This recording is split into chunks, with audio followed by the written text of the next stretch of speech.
he's your safety pilot. Hi, Theodore. Hi. And he's highly trained, and he will be 100% focused on the road during the ride. Great. So before we start, please fasten your seatbelts, and if you're ready, there's this button that says Start Ride. And today we're going to Caesar's Palace. Okay, round trip? So, okay, yes. All right. Okay, let's go. So first, we'll be getting out of the parking lot in manual mode.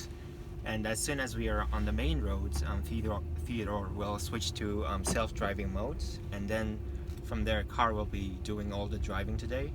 The steering, handling, speed, as well as braking. And so that's a representation of what the LiDAR is seeing?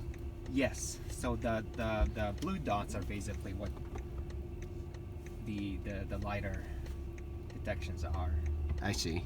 And so what are the orange and pinkish dots? The main part is the orange dots over here. That's your predicted path, and the blues are the LiDAR. And I think oranges are also one of the sensors that I'm not very familiar with. But overall, this yellow line, this horizontal line, is where we should be stopping basically. It's the representation of how far we should be going. And if you see this diagonal yellow lines, that is basically the direction of motion, if we should be reversing or going forward. So you can see over here it says manual. That's because we are in manual mode right now.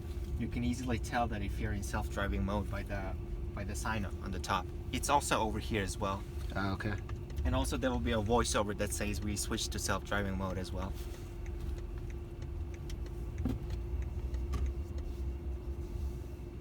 Autonomous driving. We just switched to autonomous mode.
Lane change checking. Oh, that's Changing interesting. lane. So it gives you some direction of what's going to happen. Yes. Has Aptiv always built that in? Such voice over Yeah. feature. I think it's something relatively new. It seems like lots of people are working on those, kind of getting the consumer ready for the self-driving experience.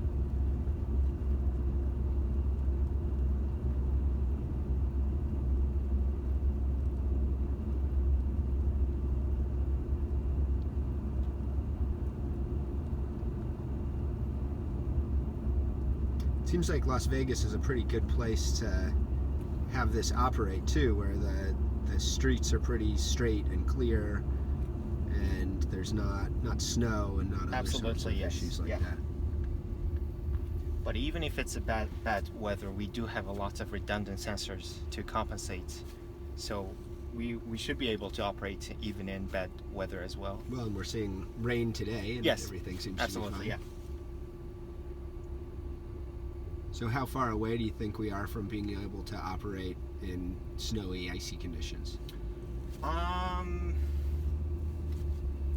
To be completely honest, I think self-driving, not aside from the companies, from our side, we also need some infrastructure changes basically. I think everyone needs to work from all the sides, different sides, to ensure the safety is first thing.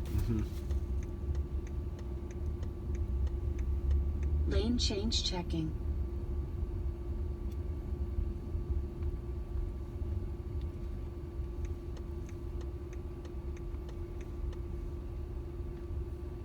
The masses are already descending here with CES beginning, huh?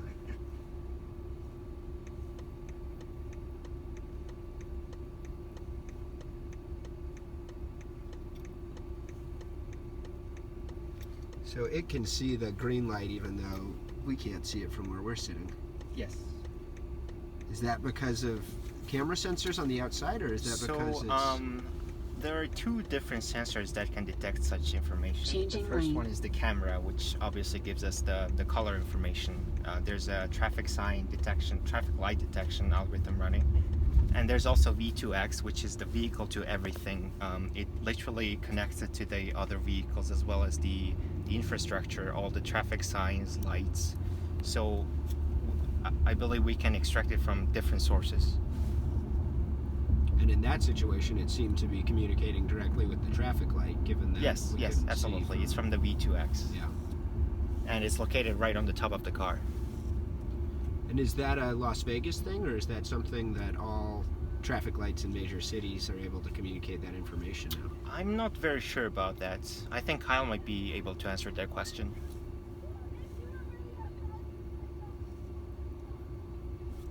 Transmitter there. Oh, I see. There's a transmitter on the traffic light? Yes. Maybe that's why Las Vegas almost won the Smart City Award. Maybe this year.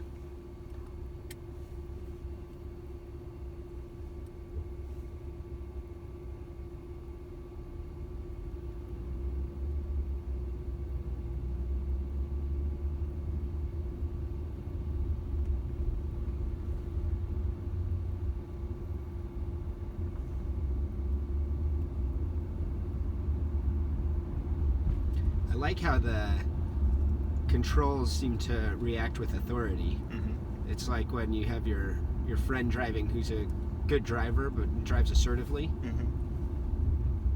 and when it accelerates and when it brakes, it does so assertively.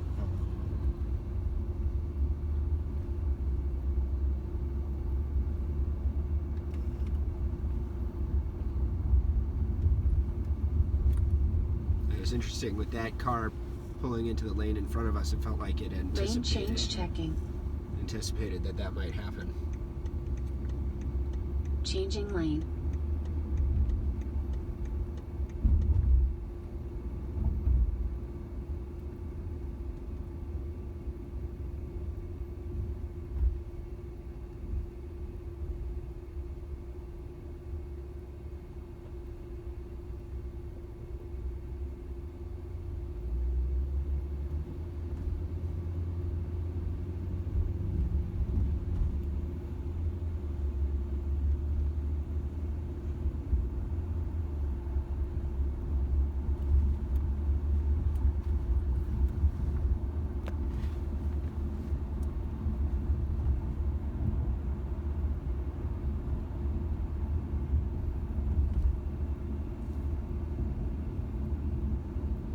So as soon as we reach our destination, we will turn into manual mode again because it's a private property.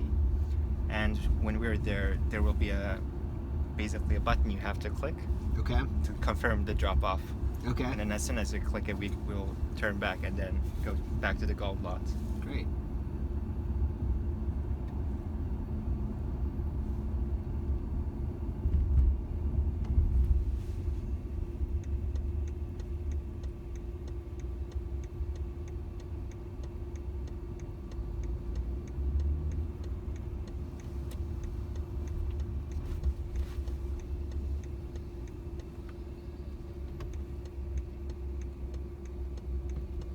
So do I hit confirm on the drop off here? Yes, please.